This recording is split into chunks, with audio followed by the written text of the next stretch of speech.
I want you to think about things you can't see. Things like the human brain. Just because we can't see it, should we come to the conclusion that it doesn't exist? I'm Nick Elias. And I'm Maddie Pence. On Monday, April 27th, in our 4th hour English class, our teacher, Miss G, told our whole entire class to write down 5 interesting topics that we were all fascinated with. Nick and I both put functions of the brain and how it worked. Therefore, we started Googling weird and interesting facts about the human brain. We started reading interesting things that we had never even thought of or heard about before. One fact being, stress can change the size of our brains, even make it smaller. We also found out that the amount of energy consumed by the brain is approximately the equivalence of a 25-watt light bulb lighting up with incandescence. However, we had to ask ourselves, could the brain really do this? We discovered after researching while utilizing many sources that all the facts were legitimate. However, we uncovered that there are many devastating injuries in conjunction with horrific diseases that are associated with the brain. We each decided to look up 3 different types of diseases and call to action of these tragic diseases that range from affecting newborn infants to elderly. My first disorder that I looked up was cerebral palsy, which is usually developed by ages of 2 or 3-year-olds, and it is a non-progressive brain disorder. Although sorry, that's my puppy. Although the symptoms often progressively worsen over time, about 10,000 infants are diagnosed with CP each year in just the U.S. alone. And between 35 and 50% of all children with CP have an accompanying seizure disorder and some level of mental retardation. The first disease I researched was anencephaly.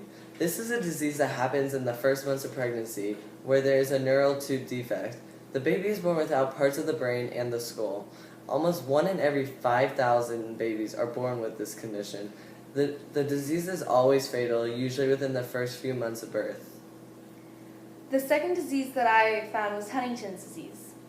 The condition is only genetic, where if only one parent has it, then all the children that they have will have a 50% chance of developing this. It causes the progressive breakdown of the nerve cells in the brain, and it takes a giant toll on a person's functional abilities, and like most people with this develop signs and symptoms in their 30s to mid-40s. With this disease, it is difficult knowing everything that will happen to you since you had to watch one of your parents go through this. Another fascinating disease we came across was the disease known as locked-in syndrome, also known as pseudocoma, or cerebromedulospinal disconnection. This disease resembles a vegetative state with symptoms such as facial and total body paralysis and incapability of producing speech.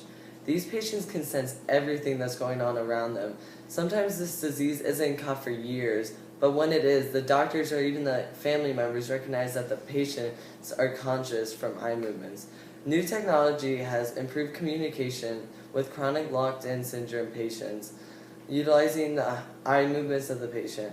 It's hard to imagine being aware of everything that's going on around you and being awake, but no one has any idea. Lastly, I found a disease that destroys your memory. Many know this terrifying disease as Alzheimer's disease.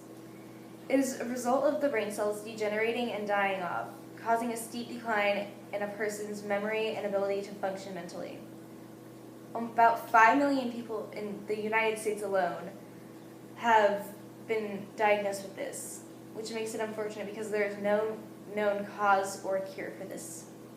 My final disease I researched was a condition known as Tay-Sachs disease. It is a disease that presents in early childhood. This condition has many symptoms as an infant, including seizures, paralysis, and simple motor functions, including turning over, sitting, and even crawling. Luckily, this condition is very rare since it is an autosomal recessive disorder, which just means it has a very small chance of passing on since both parents have to carry copies of the gene that have mutated. Everybody knows that watching a sick child is unimaginable, so this disease is terrible to go through for everybody. It may seem that there are only horrendous things that can happen with the brain, that there are no amazing actions that the brain does. But however, there are tons and tons of phenomenal aspects to the brain. One phenomenal aspect of the brain is that information can go between parts of your brain at a speed of 260 miles per hour. It can even change its structure by just learning something new. I honestly cannot comprehend of how it does this, and I can't understand how others are intrigued by this topic.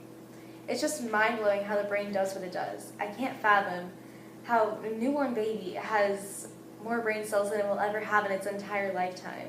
However, this is just one of the examples of how the brain does what it does. This shows that our brain works in mysterious ways and sometimes performs medical miracles just by itself. All of this is just while we are awake. The human brain burns 1/5 of a calorie every minute while we are asleep. This shows how extraordinary our brains can be, and they only weigh as much as a common alarm clock. This 3-pound object controls everything we do, and it makes us who we are. Isn't it astonishing of how the most complex thing in the whole entire universe is sitting on your shoulders?